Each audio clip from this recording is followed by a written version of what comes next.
The Big 12 is already stocked with elite programs, so why not snag another one in the Arizona Wildcats?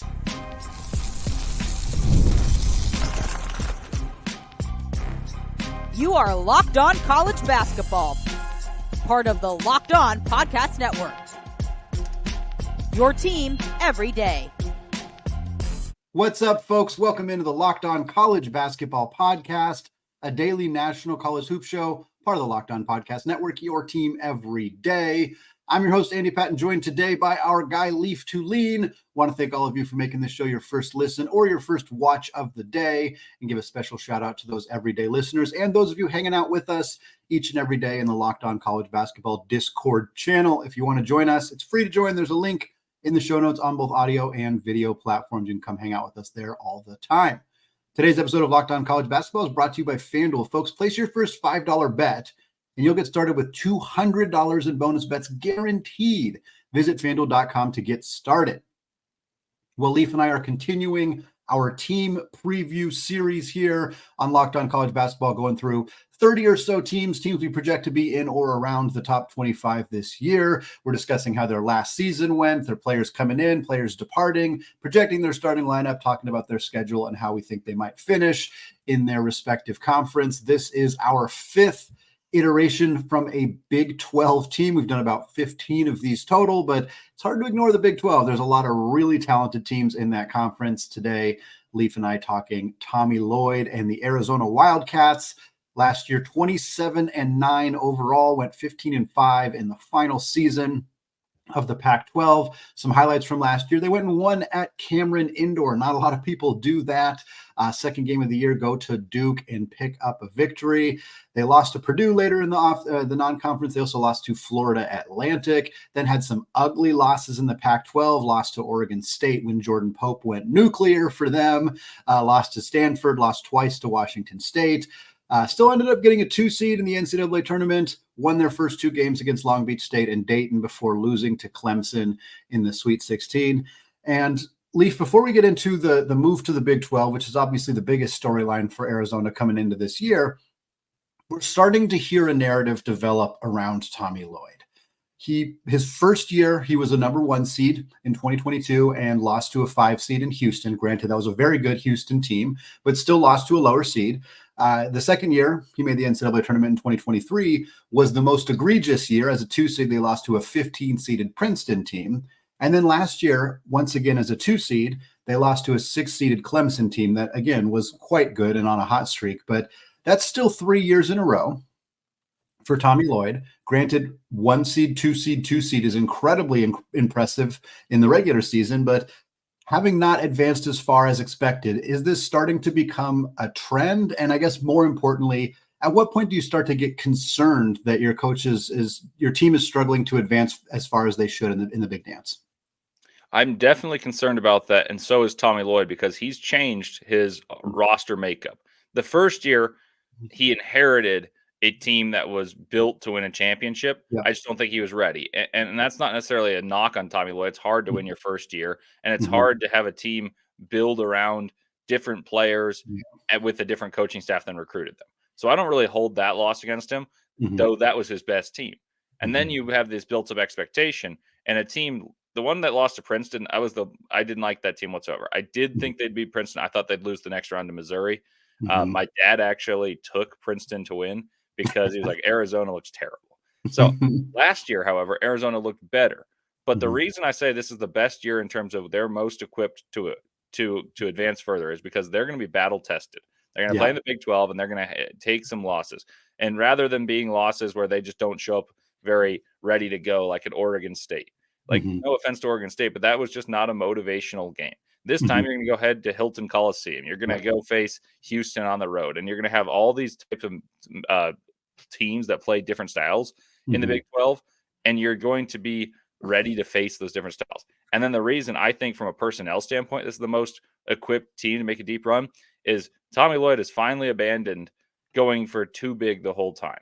Like, you had Tubelis play with Ballo, and it worked for a bit. You had Koloko play with Ballo for a time, and it worked for a bit. Well, it's going to be Mo Krivas, and it's going to be a host of long, rangy forwards. Trey Townsend, KJ Lewis, Mhm. You have all these guys that can move, and one big who's going to be able to run the floor pretty well for a 7'2" big. He's going to be an imposing figure on both offense and defense. But at times you have lineup versatility now, and you're not stuck in the rigidity of playing guys with what is promised minutes at the 5. Mhm. Clemson had big bodies that were wings, and they exposed the actual true 5-men of Arizona. And so I think this is going to be the best team, even though they don't necessarily have the same imposing figures on the front line or necessarily top end talent at the front line. I think Krivas is going to be good. And obviously, you have the same star in the backcourt in Caleb Love, who's going to be polarizing, can win you a game, can lose you a game. But I like what they've done on the wings. Yeah, I'm with you on that, and I think we'll talk a little bit more about some of the roster moves. But as much as I think Oumar Ballo is a talented player, and I think him and Tommy Lloyd had a close connection, I think there's some, I don't want to say addition by subtraction necessarily, but I think it cleared the path for Arizona to be able to play a different style this year, which I do think is going to be more conducive to winning basketball games in the Big 12 and just in general. But I also think it's going to work well for Tommy. I think he can make that adjustment, playing a different style with a little bit more speed, a little bit more length from the forwards, and a bit more versatility there as well. I want to talk about the move specifically to the Big 12. Obviously, the Pac-12 has not been a particularly great basketball conference.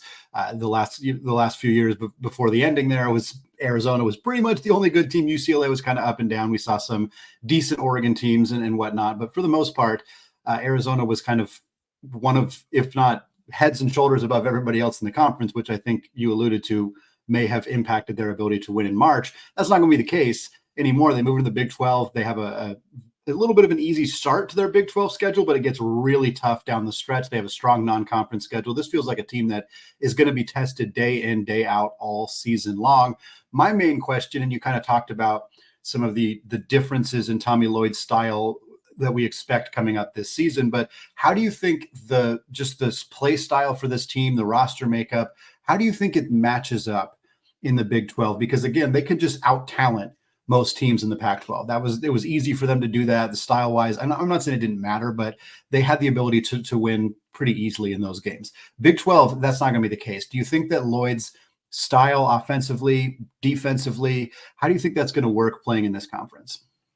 Well, I wouldn't deviate from what they do well. Like Mhm. you've been a top 10 team. You've been a 1 seed, a 2 seed, and a 2 seed in those years because you've played lightning fast, because you've Mhm. had these bigger guys run the floor, and you have substitutes and depth that can play the same style. I wouldn't deviate from that. However, I think you've made yourself less easily able to be figured out, Mhm. because I think you can have lineup versatility. Trey Townsend can play the Mhm. 4. He can also play a 3. KJ Lewis can play 2 through 4, and that'd be huge. You have Mhm. a long, rangy guard now playing point guard as opposed to Kylan Boswell, who was everyone's darling last year. He Mhm. was going to be the best breakout player in America, and he had a pretty good game against Duke, and everyone was like, well, Arizona's the best team in the country. Mhm. And it was a reasonable conclusion Yeah. at that point, except for UConn existing.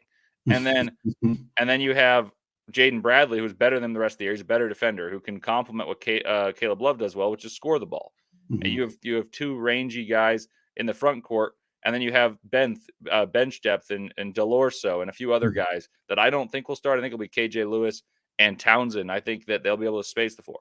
But Mhm. when they play the Big 12, when they play Iowa State, you're going to have to be really physical. You're going to have guards hounding your guards, and then your bigs have to be ready to be hedging and interfere near the rim and play a slow game that you maybe can win 60 to 56.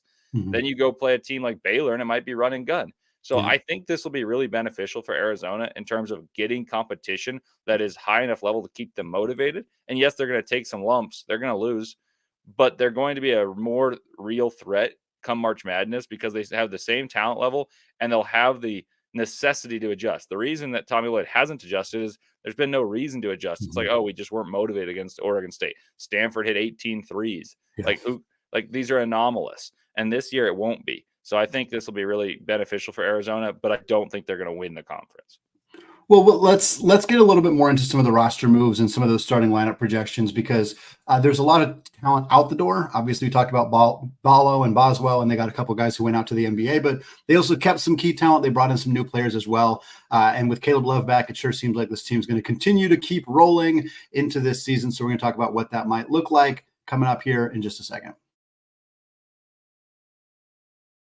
Right after a word from today's sponsor, FanDuel. Hey, NFL fans, you can start the season with a huge return on FanDuel, America's #1 sportsbook.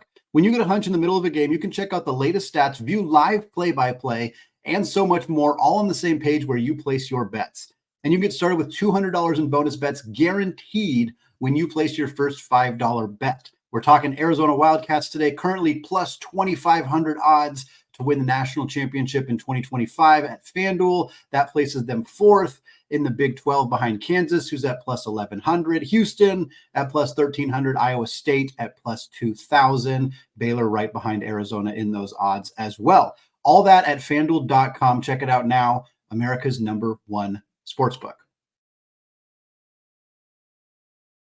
All right, Leaf, continuing our conversation here, talking about the Arizona Wildcats. Went another 2 seed last year, their final season in the Pac-12, lost earlier in the tournament than expected. That has been an unfortunate trend for Lloyd and the Wildcats. But looking at this roster, we see pretty significant amount of overhaul, quite a few players out the door. We talked about Oumar Ballo, who hit the transfer portal and goes to Indiana. Very curious how that fit is going to work over there. Kylan Boswell has hit the transfer portal as well. He's over in the Big Ten at Illinois. You lose Paulius Morauskas off the bench. He goes to St. Mary's. And then two of the big losses, of course, come in the form of NBA players, Keshad Johnson and Pelle Larsson. Johnson, just as an aside, incredibly shocked he did not get drafted in this draft, and it looks like he's going to be a very productive player in the NBA going forward. They keep Caleb Love, they keep Jaden Bradley, like we said, KJ Lewis, Krivas is back in the front court, some key returners there. And then the newcomers, we talked a little bit about Trey Townsend coming over from Oakland. Tobe Awaka comes over from Tennessee, another kind of hybrid big, like a more versatile four that they can use. Anthony Del Orso, you mentioned him. He's coming over from Campbell. Liam Lloyd, Tommy Lloyd's son, transfers to Arizona for his final year of eligibility. He spent some time at Grand Canyon, spent some time at Northern Arizona. So he's just trying to hit as many of the D1 schools in the state of Arizona as he possibly can. They also got a pair of freshmen coming in, Carter Bryant, four-star small forward, the 28th ranked player in this recruiting class, and then Emmanuel Stephen, a four-star center, 114th in the class. So, Leaf, let's start with the returners here. Caleb Love's coming back, Jaden Bradley's coming back, KJ Lewis is coming back. Just in the backcourt alone, that's a tremendous amount of talent that has played together, that has that continuity. Caleb Love has been in college basketball for an extremely long time. Bradley now has a year of experience in this system after coming over from Alabama. And KJ Lewis, a lot of people kind of have him pegged as a potential breakout candidate. We saw that last year with Boswell, and it didn't really work out. But Lewis feels like a guy who could really pop this season, especially kind of having a year under his belt along with his teammates in that backcourt. I love KJ Lewis. I think he's one of the best defenders in the country, and he's versatile. He has a grown man's body at 18. I watched 3 Arizona games in person, 1 at the University of Utah and 2 in March Madness, played also in Salt Lake. And he's enormous. He's huge. He's quick. He's tenacious. Not a great shooter, but he's going to be able to slash, and he doesn't force shots. Like that was my issue with Tommy Lloyd. Is University of Utah, not a particularly great team, took him to triple overtime because Tommy Lloyd couldn't play against a zone.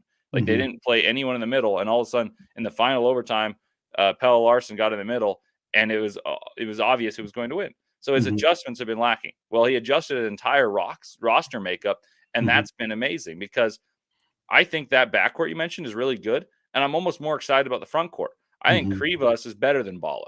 Like it's the same thing we talked about Gonzaga. Is Petrusev won the WCC award, but Timmy ran him out of town. Like that, it sounds bad, but that's what happened. And so I think that's the same thing. I think Krivas is better than Ballo. Ballo gets paid to go to Indiana, and Krivas is going to be better. Now Townsend's a really tricky player. Everyone's going to remember Golke. Like Golke was awesome. Townsend's the reason they made that tournament, not Golke. Like Townsend scored 17 a game, and he's an efficient player who can play a 3 and the 4, put the ball on the deck, and shoot open threes. And then I forgot about Tobe Awaka in my analysis, but he's going to play a big role because he and Krivas are different types. Awaka is a rebounding machine who's a bruiser, but they won't play together. I'd be very shocked if they play together. Whereas Ballo and Tubelis the year before this, they tried to mix and match. So I think Tommy Lloyd's realized I need to have a lot of wings. So that Carter Bryant, he's not going to have the weight of the world expectations as a freshman on him. That's a big thing because he can play and fit in off the bench. And if he's really good, that's icing on the cake. So Arizona, the more I think about their roster, the more I like it. I still am curious how they coalesce, and I still think they have one big issue, and that's Caleb Love. Caleb Love, at the end of a game, is going to get the ball. If he's hot, he can win you any game, and that's an amazing quality to have. But there's something to be said about restraining that and figuring out a way to get it to be used to your benefit, because there was multiple games. I think he went 5 of 21 against Clemson, and and they lost that game. I think against Utah, he was really bad for most of that game, and they kept giving it to him on one side of the zone. Granted, no one else was moving, and it was just like, all right, I'll hoist one. Like he's the grenade guy, but the grenade usually only with 3 seconds. He's doing it with like 15. And so I think there needs to be a way to restrain him. And I think Jaden Bradley's better at it than Boswell was. Yeah, and I think that seems like the key for this team is you have more talent, you have a lot of depth. I think an 8 or 9 man rotation, just looking on paper on this roster, seems really, really solid. And there's an ability to mix and match. A lot of those guys have fluidity and versatility in the positions they can play. So you can do a lot of different things. And I think that's going to serve Coach Lloyd well, as long as he is willing to make those adjustments and kind of recognize, hey, this is a game where we need to go a little bit bigger. Maybe we play Awaka more. This is a game where we can get away with playing Lewis at the 4 for, 10-minute chunks of time kind of thing. And if he can make those adjustments on the fly, I think that could make them a really difficult team to game plan against, even in the Big 12, where there's a lot of teams that have a lot of high-level athletes and versatility. But Lewis feels like a huge hinge for me. But I'm glad you mentioned Awaka and Townsend, because the transfer portal class for this team, I think, didn't get as much attention because the two of the big names were mid-major guys. Trey Townsend, people had heard of him because of the run that Oakland went on, but if Kentucky beat them, nobody would have heard of Trey Townsend. Anthony Del Orso, very few people have heard of him, despite the fact that he was an extremely talented player.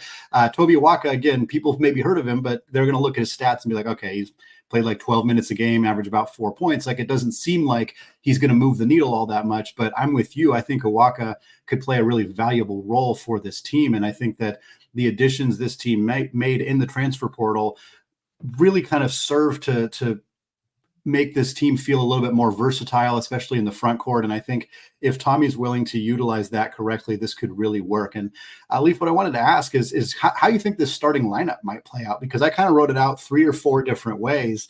And I ultimately settled on this, and I'm curious if this is what you think it's going to be or what adjustments you would make. But I think Love and Bradley both start in the backcourt. I think Lewis also starts. It's a kind of a 3-guard lineup, but like we said, Lewis has the versatility to be more of a 3, even a small ball 4. And then I have Trey Townsend starting at the 4. I think he's just the best version of that kind of Kishad Johnson power forward type that Lloyd utilized well last year. And then it's pretty clear Krivas is going to start at the 5. Is that the starting lineup you're projecting for this team, or what adjustments might you make?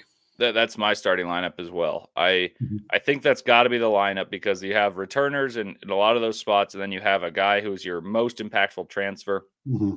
If there were to be a change, which I'm totally on board, that's what I would play, and that's also what I expect. But if I were to expect a change, it would be when you see a team like Houston, perhaps you go bigger, and it's Tobe Awaka playing alongside Krivas for stretches. I don't know if it's starting, but just that's the type of situational thing. Right. But I think that's the starting lineup. I know some people really like Del Orso, and maybe they want him to start, but I can't imagine he starts over over KJ Lewis. And KJ Lewis, I just think, even though he's not a great shooter, I don't think he's so bad from 3 that you're like, oh, we don't need him because he's that good defensively. He's that much of a slasher. He takes out the best player of the other team, that type of guy. So I think that's the lineup. I'd be pretty shocked if it's not the lineup, in fact.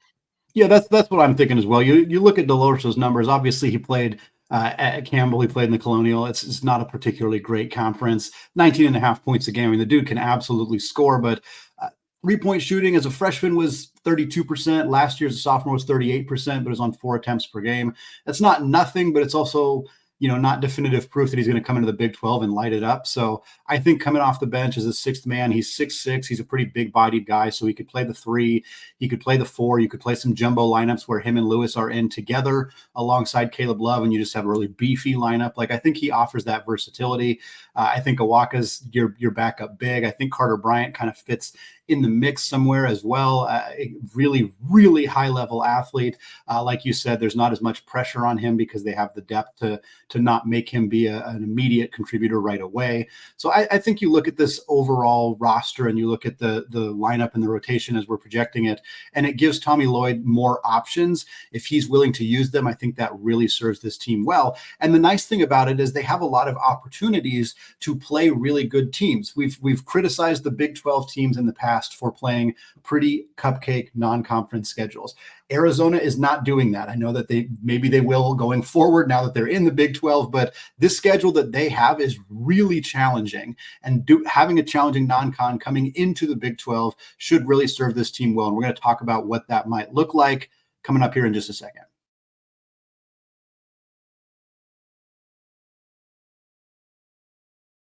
All right, Leaf, closing out our Arizona season preview episode here, talking about the Arizona Wildcats and Tommy Lloyd's team. We talked about their season last year, another disappointing early loss in the NCAA tournament. We talked about their offseason, some of the roster construction moves that they've made that we think will help serve this team. But now I want to talk about their schedule. We've teased a couple of times that we think this is a very strong non-conference schedule, particularly for a team in the Big 12.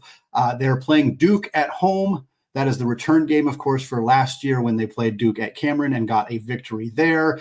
Their other home games, some of your kind of traditional bye games, they got Kinesis, they got Old Dominion, Southern Utah. They also play a Samford team that's very solid, and they play Central Michigan all at home. They have a true road game at Wisconsin. I know Wisconsin is not projected to be very good this year, but the fact that they are willing to go play a true road game against a Big Ten opponent, that is going to help them. Playing at Wisconsin, even if they win, even if Wisconsin finishes like 12th in the Big Ten, that's still a quality game for them. They're, of course, also in the battle for Atlantis. They open with Davidson. They'll play the winner of Providence, Oklahoma, and if they win that game, they'll play in the championship, potentially against Tommy Lloyd's longtime boss, Mark Few, and the Gonzaga Bulldogs. I know everybody's kind of keying on, hoping that game ends up happening. Certainly the bracket is set up in a way where it seems likely. They also play UCLA. That is a neutral site game, but it is in Arizona. So it is kind of a home game for the Wildcats. But still, I think Mick Cronin's team is going to be good this year. Leaf, looking at this schedule, we kind of talked about it a little bit already, but it sure feels like Tommy Lloyd is preparing to put his team through an absolute gauntlet this year, hoping that they're going to come out of it ready to win a championship in March. Yeah, I like the schedule. It's ambitious. And Arizona's not the team that should be concerned about, like if we don't have a perfect record in the Big 12, we're going to end up with a bad seed because of our non-conference. Like, no, they're still going to win those bye games, almost assuredly. And what I mean by bye game is not that they're walkovers. It's just that they buy their opponent. You're right. Yeah. So they pay them to come to McHale and they play at Arizona. And then I think you probably win the majority of those games. Like they're a good schedule, but I think they'll end up on the winning end of that record of some of the other games that are not bye games. Right. And I think it gets you ready for the Big 12 where there's a different level of alertness, physicality. And like I mentioned, the style of the best teams changes. I think Baylor's going to play a run and gun with a bunch of different guards. I think Houston's going to be extremely physical with Javier Francis and Juwan Roberts at the front. And, that's not super crazy to think. But you look at Iowa State, they have a really good guard trio. However, I think their identity of their team is defensive and physicality. And then you look at Kansas. I'm not sure what their identity is, but they're the team everyone expects to win. Like that's an interesting thing right there. So Arizona, I think getting the experience of playing a team like Wisconsin, who's going to play slow and physical, is really good for them this year, as opposed to trying to run out of the gym against playing some of these other teams that they've often played in years past. So I think Arizona is going to end up a team that has one, maybe two losses in non-com. Maybe it could be three, but let's just say 2 or 3. And then they end up in the top 5 of the standings of the Big 12. That's a top 4 seed guaranteed. Like that's just the reality of the situation. And I think it's ambitious and actually going to help them. Even if they're not a 1 or a 2 seed, I think they could be a better team for taking on the rigorous schedule. Well, and one thing I noticed when looking at their Big 12 schedule, which came out last week, is that they kind of get eased into it a little bit, and then they have a really, really tough end to the to the conference slate. They open with a home game against TCU. Then they have 2 road games at Cincinnati and West Virginia. I don't want to imply that really any game in the Big 12 is particularly easy. Certainly road games, going at Cincinnati, going out to Morgantown is tough, but those are not projected to be the best teams in the Big 12. And then they had their next game as a home game against Central Florida. So their first 4 games are not against kind of the top tier in that conference. They then have Baylor after that. So of course that's going to be a challenging game. That one's at home. But when it really gets tough is at the end. Their last 8 games in conference play, they're at Kansas State, they're home against Houston, they're at Baylor, they're home against both BYU and Utah, then they're at Iowa State, home against Arizona State, which is not a great team, but is a rivalry game. And then they close on March 8th, which is one of the greatest days in regular season college basketball in terms of scheduling. They are closing at Kansas. That's going to be an incredible game there. And it feels to me like this is what I would have wanted if I was Tommy Lloyd. I think I would prefer to kind of ease into the Big 12 as you get used to the new arenas and the new teams that you're playing in conference play, and then have it just end really, really tough. I know that some people might be concerned, is it going to wear those guys out before getting into the tournament, things like that. But I would rather play some of my toughest games, especially tough road games like Kansas and Baylor and Kansas State towards the end of the season, to be like, hey, okay, now we're ready and we know what this feels like. We just experienced it. Let's go out and get it in March.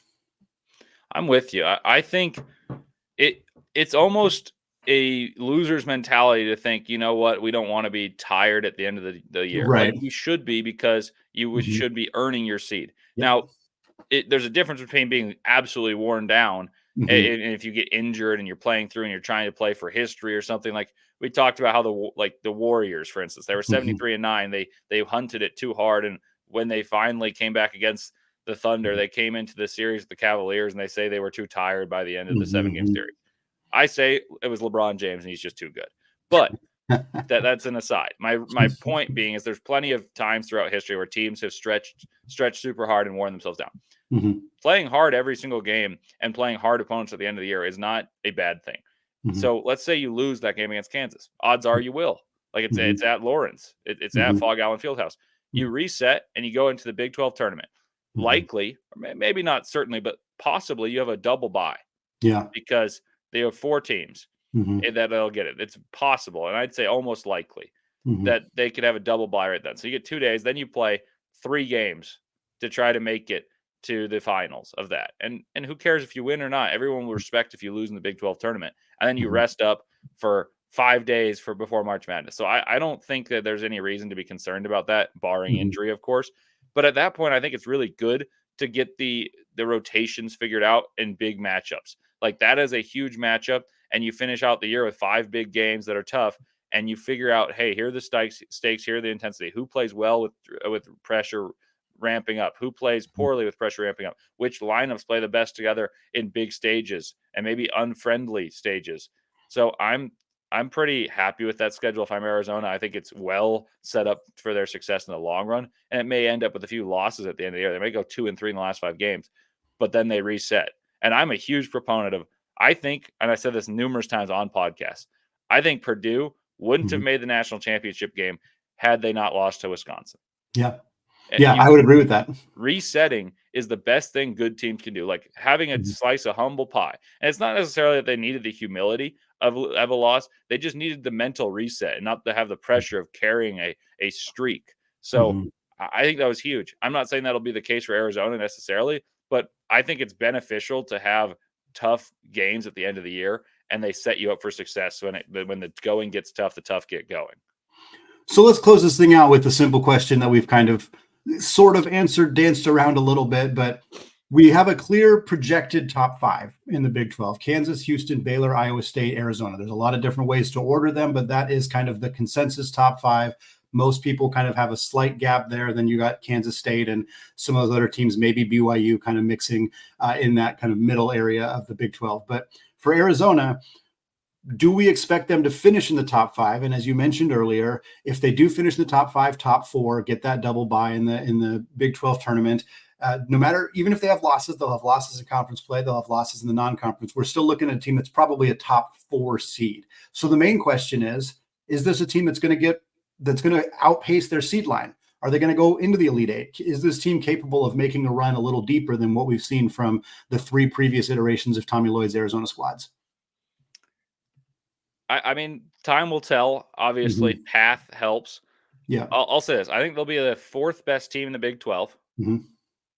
I think they have a higher ceiling than that of two of the teams I think will finish in front of them. I believe that Iowa State and Houston will have a tougher time advancing to the Elite Eight and the Final Four than will Arizona. Will it happen? I don't know.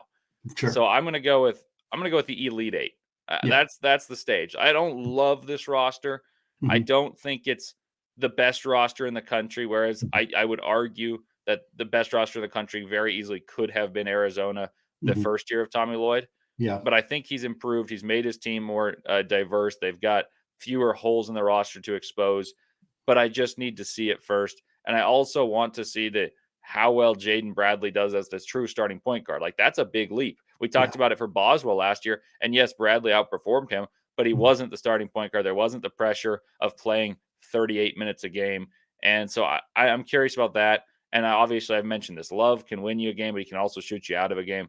So who's going to be supplementary? Like, Kashad Johnson and Pelle Larsson are both in the NBA, and they're gone. So who's going to be supplementary in terms of scoring? I think it'll be Trey Townsend, but it's a big leap up from Oakland as well. And so I think Love will be the top scorer. Then you'll see Townsend, and then you'll see Krivas, who I think is going to take a massive leap. Like, he's going to be great. But I'm going to go Elite Eight. I don't see national championship with this team, but time will tell. We'll reevaluate this soon. Oh, yeah.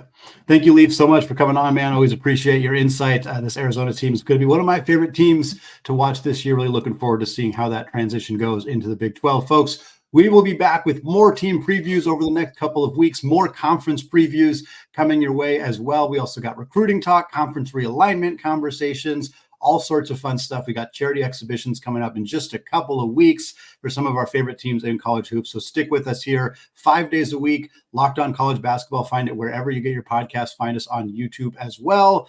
As always, apologies to the Lawyer family. And today especially, let's go Wildcats. And until tomorrow, peace out.